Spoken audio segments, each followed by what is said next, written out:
வரவிருக்கும் விஸ்வாவசு ஆண்டில் திருமணம் தடையின்றி நடக்கும் ராசிக்காரர்கள் யார்? இந்த சித்திர வருஷ பிறப்பு பலனே நம்ம இன்னும் ஒரு நாள் 2 நாள்ல அதை நம்ம சொல்ல போகிறோம். இந்த விஸ்வாவச வருடத்தில் வந்து பார்த்திங்கன்னா டைவர்ஸ் ரேட்ஸ் வந்து கொஞ்சம் குறையும். அண்ட் திருமண விஷயங்களும் நிறையா நடக்கும். ஏன்னா சுக்கிரனினுடைய ஆதிக்கம் நல்லா இருக்குது அப்படிங்கிறதுனால பெண் குழந்தைகளினுடைய பிறப்பு அதுவும் வந்து நல்லா இருக்குது.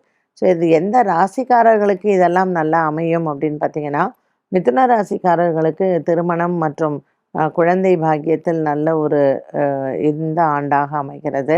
அதே மாதிரி நமக்கு ரிஷப ராசிக்காரர்களுக்கும் நல்ல ஆண்டாக இருக்கும். துலாம் ராசிக்காரர்களுக்கும் நல்ல ஆண்டாக அமையும். ஸோ குழந்தை பாக்கியம் அப்படின்னு சொன்னோம்னா ரிஷபம், மிதுனம், துலாம் இவர்களை வந்து சொல்லலாம். தனுசு ராசிக்காரர்களுக்கும் குழந்தை பாக்கியத்தில் நல்ல ஆண்டாகவே அமைகிறது.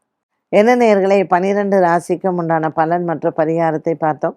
மீண்டும் உங்களை சந்திக்கும் வரை நன்றி, வணக்கம்.